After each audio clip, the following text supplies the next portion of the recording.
બહેનોનું હોવું કેટલી સારી વાત છે કે કામ સરળ થઈ જાય છે.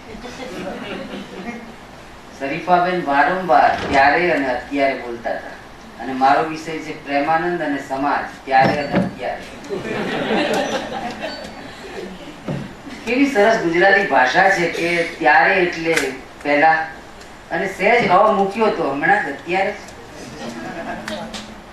પણ ત્યારે અને અત્યારેની પહેલા પણ કશું હતું, એટલે રઘુવંશ લખાતું હતું, એટલે કઈક પહેલાય હતું. પ્રેમાનંદ પૂર્વે પણ હતું, પ્રેમાનંદ વખતે પણ હતું, પ્રેમાનંદ પછી પણ છે. બારીમાંથી જોતી સ્ત્રી મામેરાથી દુખી હોય અને નીચે ઉભેલો ભંગી જોઈ જાય અને બેનને દુખી જોવે તો કે શું થયું છે બેન? મામેરું છે અને મારે મેણા સાંભળવા પડે છે. કે કેમ, હજી કઈ ગાડા દૂરથી આવતા લાગે છે? અને ત્યારે કહે છે કે આવું છે, હું કરી દઈશ કામ, ચાલતા. અને આ બાજુ આવીને કહે છે કે અમારું આ ગામ તમને પેરામણીમાં આપ્યું છે. આ જુઓ તમે, માનવ કેન્દ્રી પેલું ઈશ્વર કેન્દ્રી આજે શિફ્ટિંગ થયું. મેઘાણીએ લોકકથામાં આપણને બતાવ્યું. મામેરા તો રહ્યા જ રહ્યા, પણ કૃષ્ણ અત્યારે બિઝી છે કહું. એટલે આ પેલા ભંગીએ મામેરું કરી આપ્યું અને ગયો. પછી મને કાપી નાખો તો કાપી નાખો, મેં આ ગામ આપી દીધું. ટોપોગ્રાફી જુઓ, વાંકાનેરમાં એ ગામ વર્ષો સુધી ધંધુકા પાસેનું ત્યાં ગણાતું હતું, વર્ષો સુધી. એટલે આપણે જયારે અસ્પૃશ્યતાની ચર્ચા કરીએ, નારી પ્રશ્નોની ચર્ચા કરીએ, ત્યારે આ બધું ધ્યાનમાં લેવાનું કે કેટલું કોમ્પ્લેક્સિટી વાળું હતું. સરળ નથી. ટાગોરનો નાયક બોલે એટલું કે તમે ગાય ભેંસને અડકી શકો છો અને મનુષ્યને નહીં. કેવા માણસો છો તમે? અરે ભાઈ, વિદેશથી આવેલા દીકરાને ભેટતી નહોતી માં. કેટલી પીડા હશે, રૂઢી જડતા હશે. એટલે જરાક માસુમિયતથી બેને એમ કહ્યું કે આજના ટૂલ્સથી નહીં, પણ હું એવું નથી માનતો, આજના ટૂલ્સથી પણ જોવાય. કારણ કે હું એમ ચોક્કસ માનું છું કે જો ભરતનું રસસૂત્ર થી હું વળામણા તપાસી શકતો હોઉં તો આજના ટૂલ્સથી મારે પ્રેમાનંદ પાસે કેમ નહીં જવાનું? શા માટે નહીં? હું આધ્યાત્મિક નથી, મારા જેવા ઘણાય નહીં હોય. આપણું ચિત્ત સંવિદ વિશ્રાંતિ વાળું નથી. દ્વંદ્વ અને સંઘર્ષ છે ચિત્તમાં, જાણીએ છીએ. તો હું પ્રેમાનંદને કઈ રીતે, મારો બોધ શું છે? આપણું મધ્યકાલીન સૌંદર્ય શાસ્ત્ર કે કાવ્ય શાસ્ત્ર કયા પ્રકારનું હશે? મારા પરમ ગુરુ અને જેમના ચરણ સ્પર્શ કરવામાં પણ હું આનંદ અનુભવું. એ ધીરુભાઈ પારીખનું પુસ્તક આ નિમિત્તે મેં વાંચ્યું સાહેબ, મધ્યકાલીન કાવ્ય શાસ્ત્ર. અને હું એટલો બધો નિરાશ થયો કે એને હું સપાટી પરનું પણ ન ગણું. આ પુસ્તક સપાટી પરનું. દુઃખ થાય આપણને કે આટલો સરસ ભણાવનારા આપણા શિક્ષક મધ્યકાલીન કાવ્યશાસ્ત્ર, એના આઈડિયોલોગ આપણે રચી જ ના શક્યા. એનું પોલિમિક્સ શું હતું, એનું વર્લ્ડ વ્યૂ શું હતું, શું આપણે એની પાસે જઈને પામવા શું માંગીએ છીએ? અને એ જો આપણે કરી શકવાના હોઈએ તો આપણે ચરવી ચરવણમાંથી બહાર આવીએ. એટલે જો જરૂર પડે તો હું અહીંથી પણ જઈશ. એટલે મેં બરાબર હમણાં સાહેબને કહ્યું કે આ બેઠકનું શીર્ષક મને ગમ્યું, ભીતર અને બહાર. સાહેબને મારી જેમ કેચી ટાઇટલ આપવાનો શોખ છે, એટલે ભીતર અને બહાર બહુ સુંદર. કારણ કે ટોપીવાલા સાહેબ કીનોટ લેક્ચરમાં એટલા બધા ભીતર જતા રહ્યા કે બહાર આવવાનું જ રહી ગયું. અને હેમંતભાઈ એટલા બધા બહાર રહ્યા કે છેલ્લે છેલ્લે પેલા પ્રેમાનંદના કપડા યાદ આવ્યા તો અંદર ગયા. એટલે આમ ભીતર અને બહાર જો ના આવતા જતા રહીએ, અને મારો સ્વભાવ એવો જ છે, ક્યારેક હું રોડ ઉપર આવું છું, ક્યારેક યુનિવર્સિટીમાં આવું છું, એટલે મને પણ આ ભીતર બહારનો રસ છે. 1925માં સાહેબ સયાજીગંજમાં મોટરમાં એક કપલ ફરતું હતું અને એ યશવંત પંડ્યાના એકાંકીનું હતું. અને એને પૂછ્યું કે આ ડોમ દેખાય ને આપણા ત્રણ, એ શું છે? હું જયારે આવ્યો ત્યારે કાળા હતા, વચ્ચે ધોળા થયા, પાછા કાળા થઈ ગયા, એટલે કાળા ધોળા થતા રહે છે. આ જે ડોમ છે એ ડોમ પાસે જોઈને પેલો કહે છે કે આ જે શું છે? એટલે પેલા કહ્યું કે અમારી બરોડા કોલેજ છે.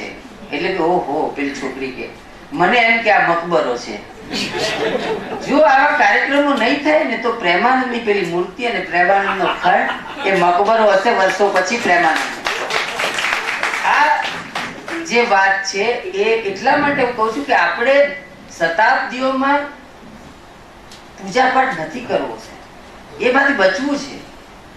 બહુ વખત પહેલા હિન્દ સ્વરાજની સાહિત્ય અકાદમી, ભારતીય સાહિત્ય અકાદમીના એક પરિસંવાદમાં ચર્ચક તરીકે હું ગયેલો અને ત્યાં અલંકારોની વાત ચાલે હિન્દ સ્વરાજ અને રાજ્ય શબ્દ એકેય માળીનો લાલ બોલે નહીં, રાજ્ય શબ્દ જ ન બોલે. હવે જો અંદર બહાર નહીં જઈએ સાહેબ તો બહુ પ્રશ્નો થશે. એટલે અંદર બહારમાં મને ખૂબ રસ છે, ત્યારે અને અત્યારેમાં તો જ જવાશે. એ આપણી ઓળખ, ગુજરાતની ઓળખ. અને ઓળખનું એવું છે દોસ્તો કે વડોદરાની ઓળખ લીલો ચેવડો ખરો. લાભશંકર તો એમની એક કવિતામાં કહે છે, ધન્ય સોરઠ તણી ભોમકા તે આપ્યા ગાંધી અને ગાંઠિયા. બરાબર, કશું ખોટું નથી. આ આપણે પહેલા ગાંઠિયા અને પછી ગાંધી, એની ખરેખર પંક્તિ એ છે. હા, એટલે એમ જ, એમ ગાંઠિયા પહેલા જ આવ્યા, પછી ગાંધીના નામે ગાંઠિયા થયા.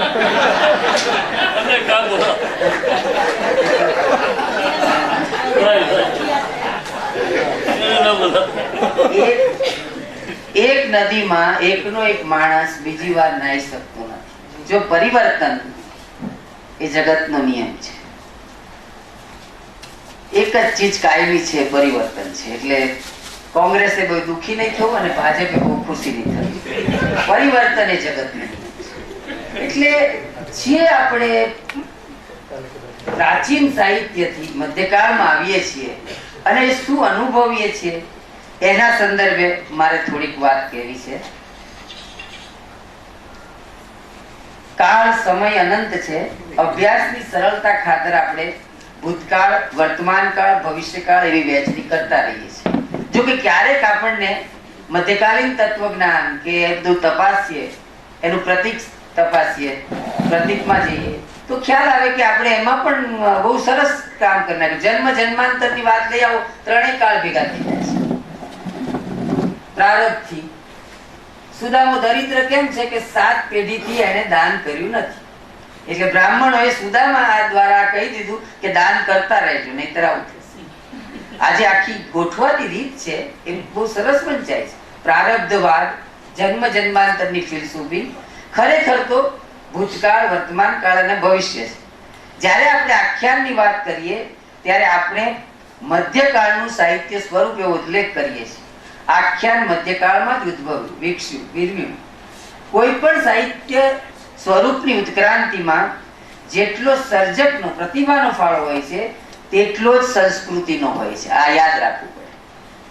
પણ એમાંથી આખ્યાન પણ બાકાત નથી. પ્રાચીન મહાકાવ્યો અને અન્ય સાહિત્ય સ્વરૂપમાંથી પોષણ પામી આખ્યાન જન્મ્યું. મહાકાવ્યના ઉપાખ્યાનોને ગાયન, વાદન, અભિનય સહ રજૂ કરવાની કળા આખ્યાન. હેમચંદ્રાચાર્યે આ વ્યાખ્યા આપી.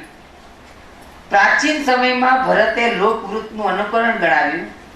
સમૂહ સમક્ષ રજૂ થતી કળા તરીકે નાટક સાથે આખ્યાનનું સગપણ ગણાય. એમ ત્યારે, અત્યારે અને પહેલા પ્રેક્ષક શ્રોતાની ભિન્ન ભિન્ન રુચિનું દબાણ આખ્યાનકાર કરતા ઉપર નાટ્યકારની જેમ જ રહેવાનું. આજે સૌમ્ય ગમે તેટલો મોટો નાટ્યકાર હોય પણ એને આખરે તો વેલકમ જિંદગીમાં મધ્યમ વર્ગને જ રાખવાનો છે. તમારી બધી કળા કુશળતાઓ બતાવો પણ તમારું ઓડિયન્સ કોણ છે એ તમને દોરે છે. તમારી સામે જે ગુજરાત છે, ગુજરાત તમારી સિરિયલમાં નહીં આવે, એની લક્ષો તો કોઈ જોવા નહીં આવે. આ જે પ્રશ્ન છે એ ઘણીવાર સ્વરૂપ પણ આપણને દબાણ કરતું હોય છે. એટલે તમે હવે એમાં શું કરી શકો છો એ મોટી વાત છે કે પાકિસ્તાનમાં પેલો ખુદા કે લીએ બનાવે છે કે બોલ બનાવે છે. મહાકાવ્યમાં રાજા દરબારી કળા મર્મજ્ઞો હતા, તેથી એમાં કળાની ઊંચી ભૂમિકા રહે તે સ્વાભાવિક છે. જ્યારે આખ્યાન લોક સમૂહ સામે રજૂ થાય છે.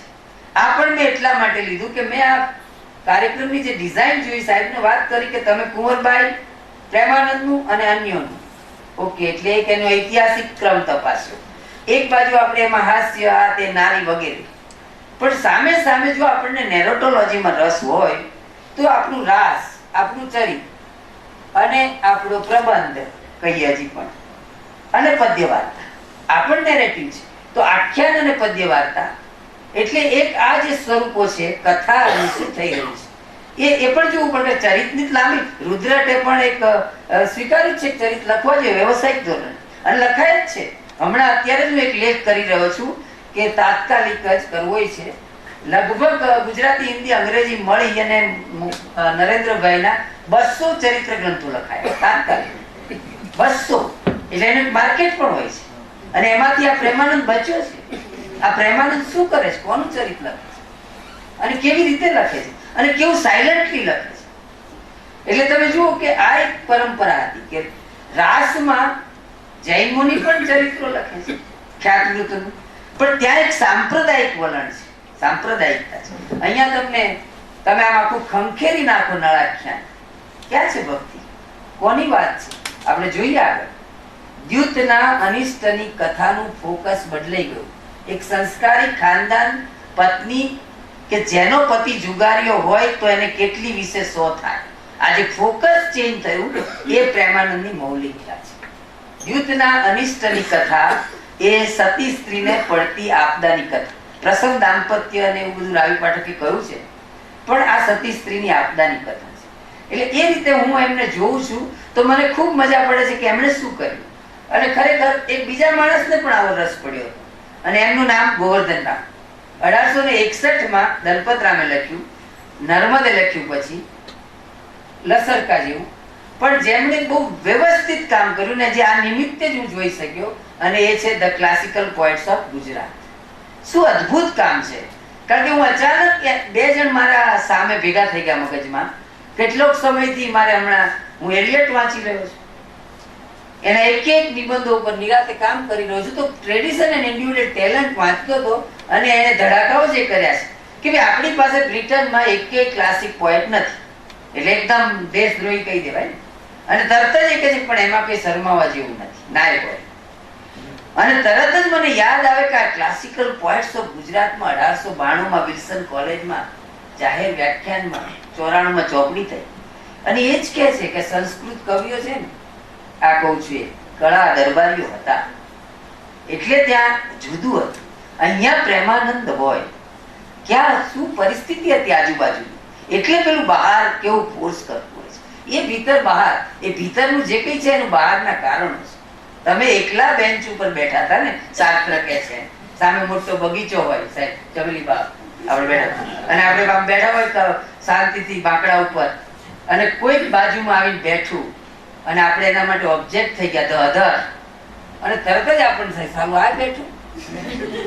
એ જે બહારથી આવ્યો અને આપણે જે ખવાયા, એટલે આપણે શોધ કરવા માટે પાછા વળ્યા, સંકોરાયા. થયું કે એક રસ્તો હતો, હાથ મિલાવી દેવાનો, બેસો ભાઈ મજા આવશે. જગન્નાથે ફારસીમાં કાવ્ય લખ્યું અને દારાસિકાએ ઉપનિષદના અનુવાદ કર્યા. તો બીજી તરફ સંકોરીને આપણે જુદી રીતે તપાસ કરી. આ રીતે મને પ્રેમાનંદ દેખાય છે કે કેમ પૌરાણિકીકરણ તરફ ગયો, અને જો એ ન સચવાય તો ધાર્મિક પુનરુત્થાન કેવું આવી જાય, એ પણ એક ભય હતો. એટલે જે મૂળિયામાં જવામાં ઘણીવાર મૂળવાદી થઈ જાય તો પ્રોબ્લેમ છે. આ દેશીવાદ પણ અહીંથી જ શરૂ થયો છે. મેં તો અહીંયા લખ્યું જ છે હમણાં આગળ કે આજે દેશીવાદની આજે જે બોલબાલા છે, આ પ્રેમાનંદ શું કરી રહ્યો છે. વૈદર્ભી જે વલવલે છે ને સાહેબ, એ વૈદર્ભી રીતિ પણ છે, વેદવી રીતિ પણ છે. જે વલવલી રહી છે એ અહીંયા દેશીઓનો જે મહોત્સવ થયો, લોકરસનો આ જે કવિ છે એ કોની સ્થાપના કરે છે? સંસ્કૃત કાવ્યશાસ્ત્ર સામે દેશી કાવ્યશાસ્ત્ર, એ પણ છે. તો જો આ રીતે આપણે જોતા જઈએ તો આપણે કઈક ત્યારે અત્યારે ને પહેલાનું એનું ગોઠવી શકીશું. અને એ રીતે આ હું કહી રહ્યો છું કે કળામર્મનું જયારે આખ્યાન અહીંયા લખાય છે, એટલે રઘુવંશ તમે જુઓ તો એમાંય દિગ્વિજય છે, જયદેવભાઈ, એમાંય સ્વયંવર છે. હવે અહીંયા દિગ્વિજય નથી. ગુજરાતી પ્રજા યુદ્ધો હારી ગઈ છે, યુદ્ધો અમુક રીતનું, એટલે યુદ્ધનું વર્ણન જયારે પ્રેમાનંદ કરે છે, એક તો મને બિલકુલ જ મેં પંક્તિ ટાંકી છે, જાણે કે આપણે સાઉથ ઇન્ડિયન ફિલ્મો અત્યારે જે આવે છે ને એ પ્રકારનું છે. તમે જુઓ કે એક પંક્તિ છે એની, અખારણમાંથી, કોને ઝીક્યા ઝાલી કેસ, કોને ઉડાડ્યા પગની ઠેસ.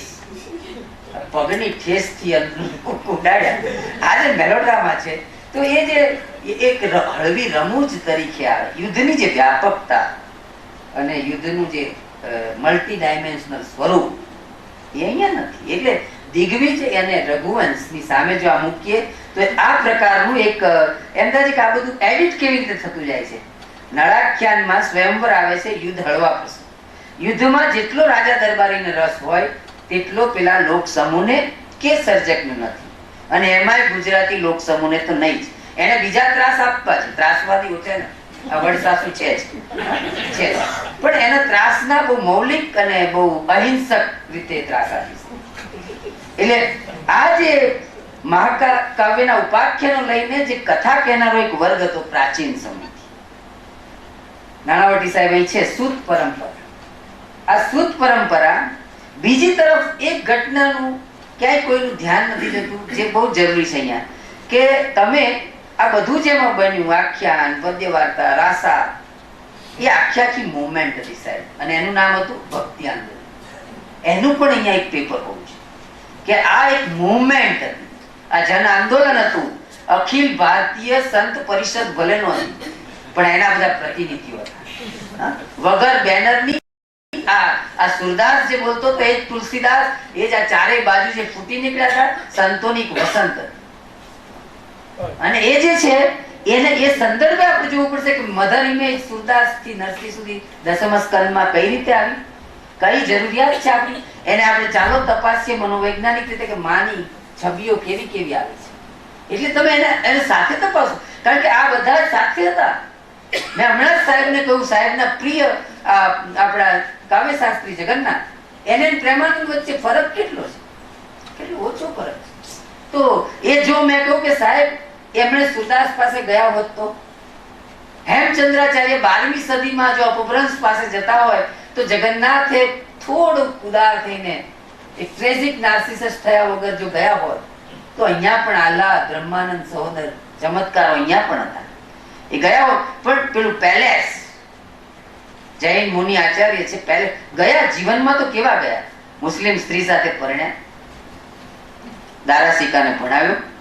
તો સુરદાસની કવિતા સાચી હોય તો એક મોટું આપણને, કારણ કે એ જે નહીતર શાસ્ત્ર ને શસ્ત્ર વપરાશે નહીં તો કટાઈ જશે, અને સંસ્કૃત કાવ્ય શાસ્ત્ર કટાઈ ગયું.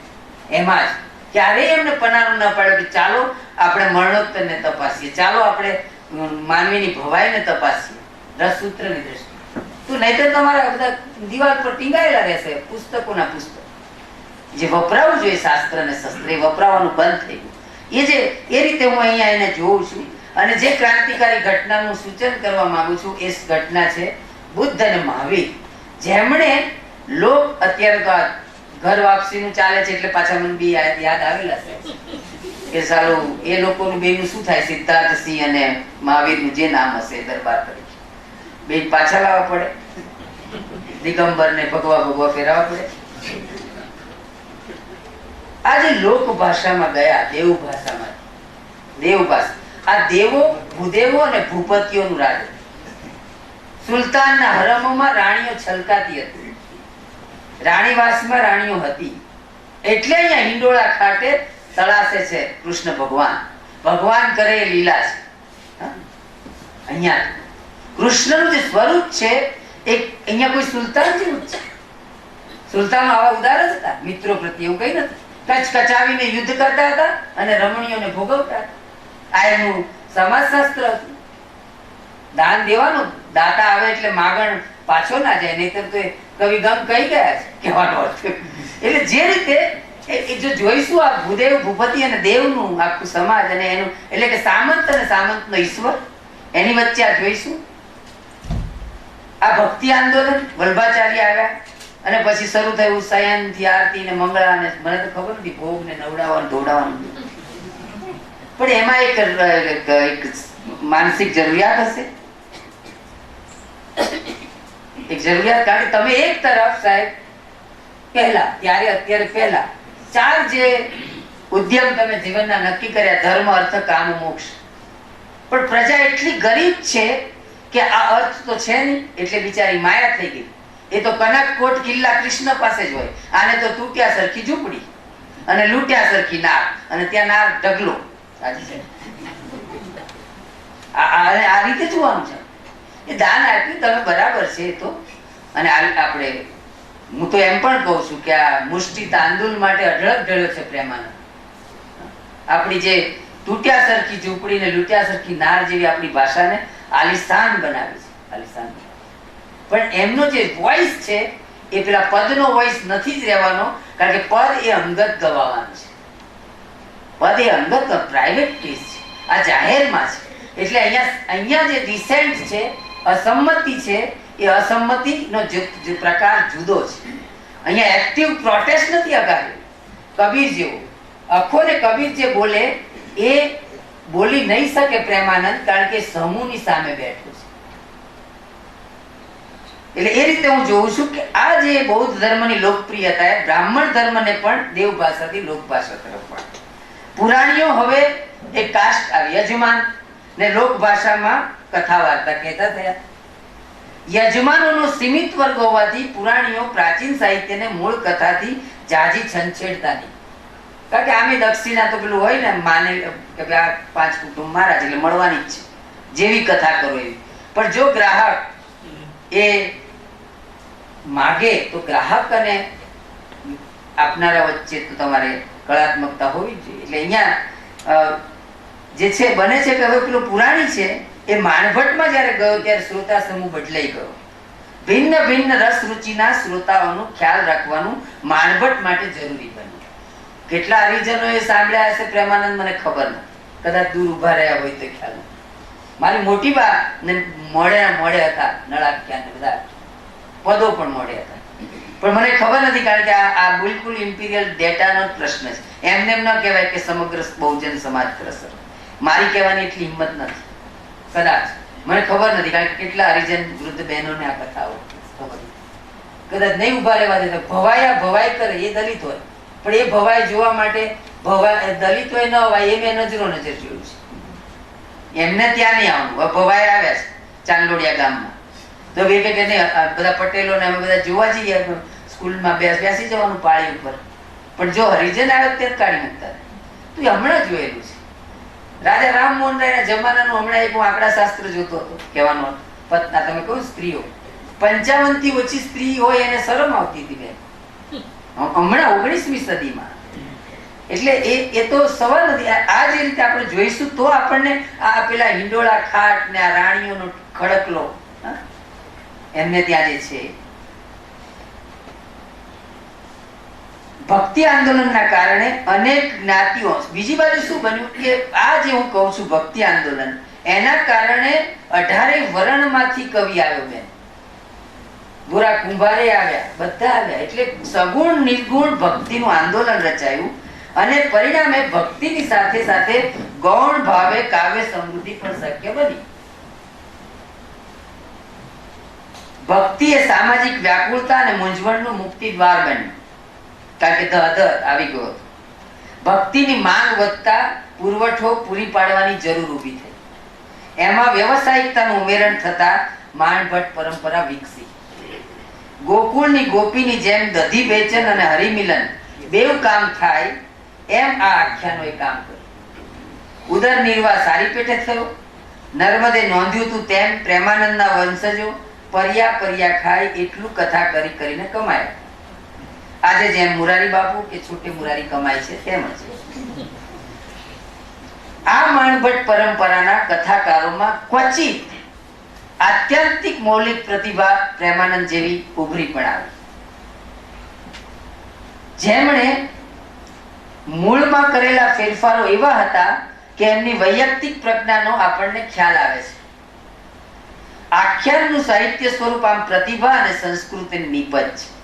હજુ વધુ સ્પષ્ટતાથી વાત કહું તો રાજાના દરબારથી યજમાન ને યજમાનથી બહુજન સમાજ સુધી આ કથા યાત્રાનું આખ્યાન ચાલ્યું છે. દરબારી રસિકો માટે લાગતા સાહિત્યમાં માનસિકતાનો ખ્યાલ રાખવો પડે, પણ કેટલીક મુક્તિ હોય. પાર્વતીના સ્તન કે સ્તનાગ્રનું વર્ણન કાલિદાસ કરી શકે એ પ્રેમાનંદ નહીં કરી શકે.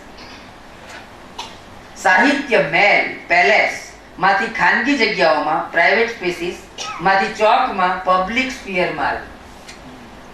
અંદર બહાર આમ ફેરફારો થયા. પ્રેમાનંદ કુંવરબાઈનું મામેરુમાં ભક્ત નરસિંહનો પરિચય આપે, પણ એ હરિજન વાસમાં ભજન કરવા ગયા હતા, એવા સંત હતા, એ વાત એડિટ થઈ જાય. જાણીતી દંતકથા હોય તો દંતકથા, પણ જાણીતી વાત. પણ તમે ગાંધીજીને પણ એ વાત કહેવામાં આવતી હતી, તો પ્રેમાનંદને તો કહેવાય કે ભાઈ તમે બીજું બધું છોડી રાખો, તમારે જોઈએ એટલા ચેક લઈ જાઓ, પણ આ પેલું અસ્પૃશ્યતા હિન્દુ ધર્મનું કલંક છે કાઢના, એ જે વાત હતી એ અહીંયા એડિટ થઈ જાય છે, એડિટ થઈ જાય છે. ભલે દંતકથા હોય તો પણ પ્રેરણાદાયી ઘટના હતી. લોક સમૂહને એ કાળે રૂચે એવી ઘટના નથી. આખ્યાનોના ગ્રાહકોમાં ગરબડ થઈ જાય. અહીંયા કાલિદાસ જેવા છંદો અક્ષરમેળ ન હોય, કાવ્ય ભાષાની આત્યંતિક સૂક્ષ્મતા ન હોય, એટલે ભાવક બદલાય છે. પણ તો શું કર્યું છે પ્રેમાનંદે?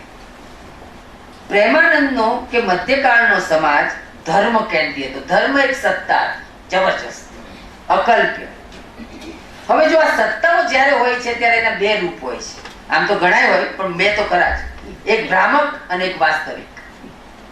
અને આ જે બે રૂપો હતા, કંચન અને કથિર કહીએ આપણે, તો અખાને સોની તરીકે આ વાતની ખબર છે, કયું કંચન અને કયું કથિર.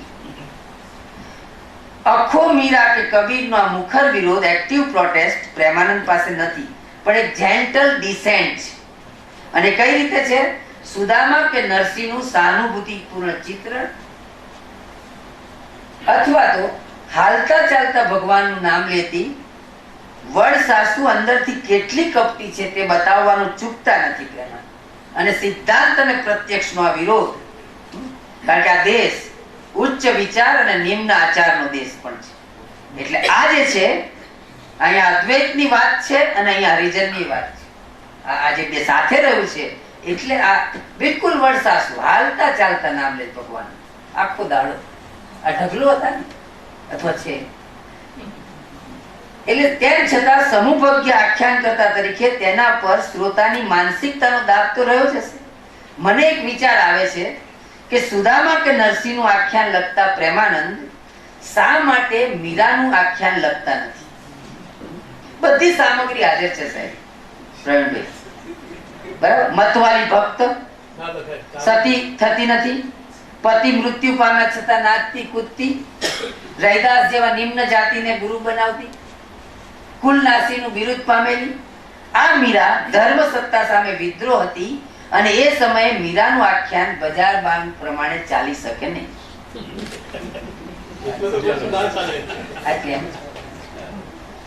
એટલે અહીંયા જે છે કે ત્યારે ને અત્યારે મારે શું કરવું, એટલે આ કરું છું બેઠો બેઠો.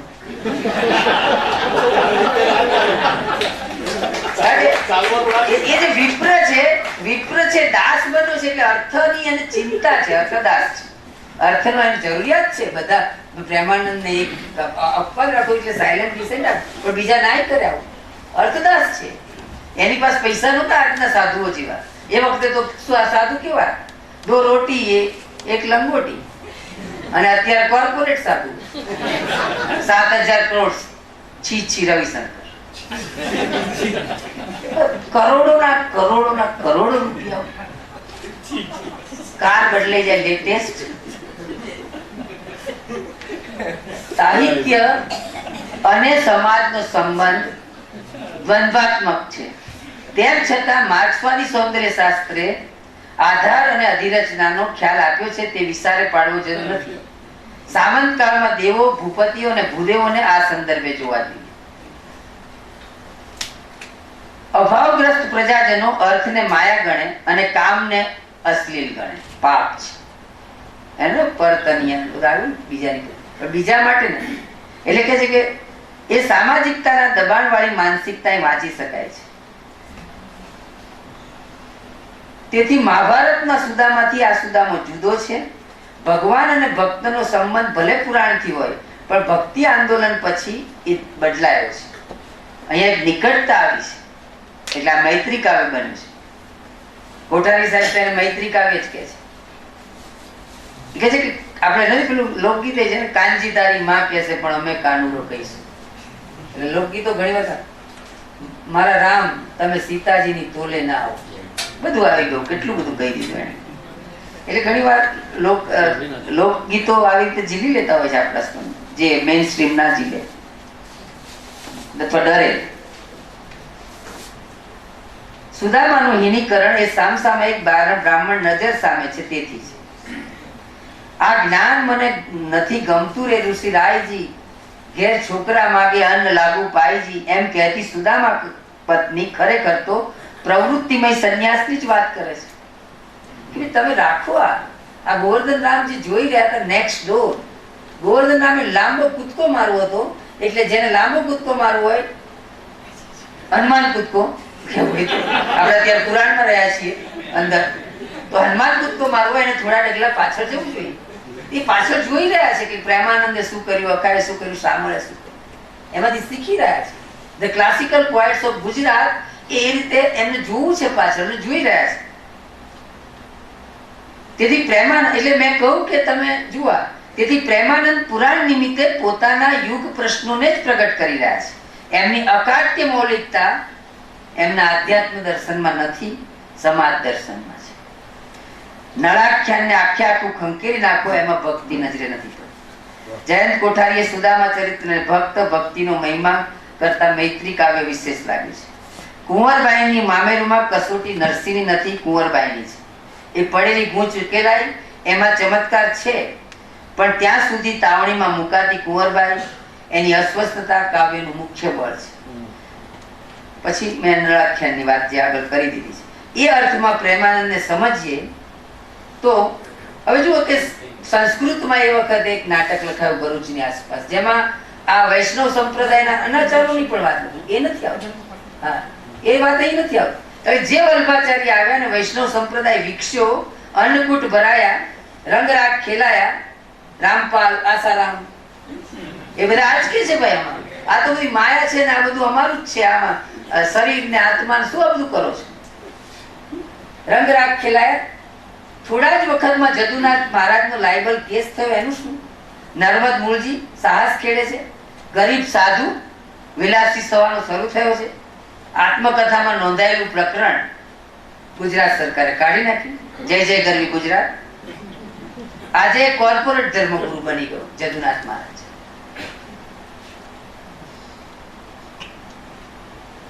આ અર્થમાં પ્રેમાનંદને સમજીએ.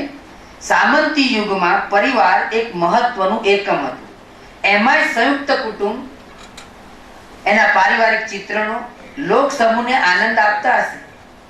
તેથી કુંવરબાઈ કે સુભદ્રાનો સીમંત પ્રસંગ હોય, મામેરા કે સામૈયા હોય, લગ્નોત્સુક દમયંતી નળ ઓખા કે અનિરુદ્ધ હોય, એમની સાથે ગુજરાતીઓ કે ગુજરાતણો તાદાત્મ્ય અનુભવતા હશે. યુદ્ધમાં જતા અભિમન્યુને આ જે શરીફાબેને જે ટાંક્યો ને કે ઉત્તરાનો સવાલ, એ મને જરા જુદી રીતે જોવાનું મન થાય છે. ઉત્તરાનો સવાલ છે, શું બીજા જુદ્ધ કરી થાક્યા, રાજ કરશે પરભારું કાકા. આ ખરેખર તો સંયુક્ત કુટુંબમાં રહેતી એ સ્ત્રીના જેવો લાગે છે કે જ્યાં એનો પતિ સંયુક્ત કુટુંબની જવાબદારીઓનો બોજો ઉપાડતો હોય અને બીજા જલસા કરતા હોય. ગોવર્ધન રામને આ પ્રશ્ન થયો, સંયુક્ત કુટુંબનો આ પ્રશ્ન છે. એટલે આ ઉત્તરા એ પેલી ક્ષત્રિય કે મૂળ ઉત્તરા નથી, આ પ્રેમાનંદની ઉત્તરા. અને એ આ જે આપણું કલ્ચર છે, કલ્ચર સ્પેસિફિક ટેક્સ્ટ છે, એ કલ્ચર સ્પેસિફિક હોય છે. એ સીધી સીધી આકાશમાંથી નહીં પડે, નહીતર અનુકરણ કોઈના જેવું. એટલે અસ્તિત્વવાદ હોય કે આ બધામાં આપણે અહીંથી આમ કરવાનું છે, જન્માવવાનું છે. કુંતા પણ તમે જુઓ, સંતાડી આયુધ ખોળવા જાય, જેમ તેમ વાર લગાડે માય. યુદ્ધમાં જે રીતે વિદાય નથી આપતી ક્ષત્રિય સ્ત્રીની જેમ. કૃષ્ણ સુદામાને રાણી સહિત હમણાં આવ્યું ને, સાહેબે કહ્યું કે ભાઈ નાગરોનું ઘરમાં સ્ત્રીઓનું ચાલે ને વગેરે બધું. એના કરતા આગળ ભગવાન બીવે છે ભાઈ. જો પત્નીથી કૃષ્ણ સુદામાને વળાવવા આવ્યા ત્યારે રાણીઓ પાછી જાય, પછી સુદામાને થાય છે કંઈક આપશે, રાણીઓથી છાનું માનું આપશે. પણ જુઓ તમે કે એટલે કે સુદામાને ખબર છે કે ઈશ્વર જેવો ઈશ્વર જે બધાને ધ્રુજાવી શકે એ હાઈ કમાન્ડ ઘરમાં જુદું છે. એટલે અહીંયા પણ એ ગુજરાતી જ લાગે આપણને. ગોવર્ધન નામની ગુણ સુંદરીનું કુટુંબ જાળ, ગોવર્ધન નામની ગુણ સુંદરીનું કુટુંબ જાળ જરાક ઝીણી નજરે જુઓ તો પ્રેમાનંદમાં નજરે પડશે. ગુણસુંદરી દુખબા કુંવરબાઈ વચ્ચે સગપણ જોઈ શકાય. સાસુ વડસાસુ નળદી સસરો શ્રીધર મહેતા ઓળખ વિનાનો પતિ, આ સૌ મળી કુંવરબાઈનો જે પરિવાર છે તેની સામે આવેલો પિતૃપક્ષ અકિંચન ભગત પિતા, એવા સમયે કુંવરબાઈની ચીસ સાધુ પિતાને દુઃખ દેવાને મારે શ્રીમંત સેને આવ્યું રે, એ લિરિકલ ક્રાય મધ્યકાલીન કેટલી સ્ત્રીઓની વેદનાનું થયેલું સાધારણીકરણ છે. ભક્તિની અડોઅડ આ પારિવારિક વેદનાનો અભાવ નરસિંહ, મીરા કે અખાની કવિતામાં લોક સમૂહને ખટકતો હતો. તમારા અંગત મૂલ્યોની કસોટી ઘરથી શરૂ થાય છે. ચેરિટી બિગેન્સ નહીં, કસોટી પણ. તમારા અંગત મૂલ્યોની કસોટી ઘરથી શરૂ થાય છે. પ્રેમાનંદમાં કસોટીએ ચડેલા પરિવારો સાડમટે મળે છે. તેથી ગુજરાતી લોક સમૂહ આ કવિ સાથે અન્ય કવિઓના મુકાબલે નિકટતા અનુભવવા માંડ્યો. લોકભોગ્ય લોકપ્રિય કવિ પ્રેમાનંદને સમજવામાં ગુજરાતી સમાજને સમજવાની તક છે. સમાજ શાસ્ત્રીઓને આ કવિ હાર્દિક આમંત્રણ આપી રહ્યા છે. મધ્યમ અને ઉચ્ચ મધ્યમ વર્ગની સ્ત્રીઓ ને એમના આખ્યાનો ખૂબ ગમતા, ઘેર ઘેર ગવાતા. તેથી લોકપ્રિય સાહિત્ય વિમર્શ લેખે પણ પ્રેમાનંદનો અભ્યાસ થઈ શકે. પ્રેમાનંદને રાવી પાઠકે ભક્ત કવિ કહ્યા છે. પ્રેમાનંદ ધાર્મિક છે. ભક્ત તો એમના ભક્તોય ભક્ત નથી લાગતા. ભક્ત અહીંયા જે ઈશ્વરનું સ્વરૂપ છે ને, ભક્તની ભીડ ભંજક ભગવાન છે. પણ પેશનેટ ભક્ત તમને નથી. ભગતની પેશન ક્યાંય નથી. ભગત ભીડમાં છે ને, ભીડ સરળ થઈ જાય. એટલે પેશનેટ ભગતનું રૂપ અહીંયા નથી. પ્રેમાનંદ ધાર્મિક છે. ભક્તિ સમાજમાં પ્રચુર હોય ને પુરાણ નિમિત્તે એને કવિતા કરવી છે. એને ખબર છે કે આ બરાબર ડોળિયું ચાલશે, આમ વાત થશે. એટલે એને ખબર છે કે મારે ઉપર આ બધા આભૂષણોને વસ્ત્રો પહેરાવી દો. જે કવિતાના પૌરાણિક આભૂષણોને વસ્ત્રો આગા પાછા કરશો તો જે સમયનો ધબકાર સંભળાય છે તે પુરાણનો નહીં, નર્યો તત્કાળનો છે. તત્કાલીન સમાજનું રસૈકલક્ષી ચિત્ર ઉમાશંકરનો શબ્દ પ્રેમાનંદે પાડ્યું છે. એટલે આ જે છે કે બાકી લગ્નો અને સામૈયા અને તો જાડુ સમાજશાસ્ત્ર તો મારે અત્યારે કાઢવું નથી, કારણ કે આપણે બોલિવૂડમાં પણ હમે આપ કે કોણ આવે પછી વેડિંગ આલ્બમ શરૂ થઈ જાય, અટકતા જ નથી. એમ અહીંયા પણ એ, અને જુઓ તમને એમાં માર્કેટિંગ ફોર્સ દેખાય. એમનું નળાખ્યાન પહેલા 2 વર્ષે લખાયેલું એક આખ્યાન સુદંબા આખ્યાન, એ જે છે એ કેટલું નબળું છે, પણ એ જરૂર પડી હશે. કારણ કે તમે એક સિરિયલ બનાવતા હોય તો 2 સારી કરી, એક બ્લેક બનાવ્યું પછી કરી નાખો, બીજી 2-5 જે થયું એ કરો. એ આમિર ખાનની જેમ ધીરે ધીરે નથી કરવી, કરો. કારણ કે માર્કેટ છે, પર્યા ખાય. એટલે હુંડી પણ તમે જોઈ શકો કે હુંડી લખે એક કવિ ગુજરાતી. આ ભક્તિ આંદોલનમાં તમે દરેક કવિની તપાસ કરો કોણ શું કરે છે. કબીરે ચાદર બનાવી દીધી કારણ કે ચાદર વણતા હતા.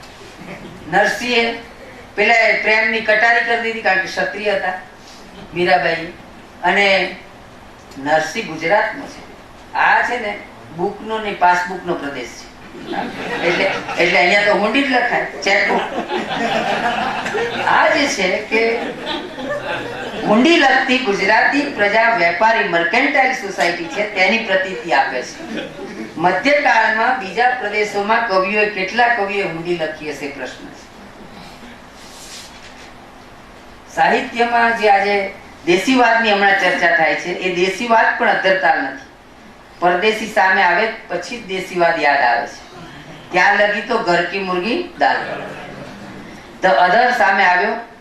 મુસ્લિમ શાસનમાં બ્રાહ્મણે સત્તા ગુમાવી, કેટલાક પહોંચ્યા જૈન મુનિઓની મદદથી, જગન્નાથ જેવા.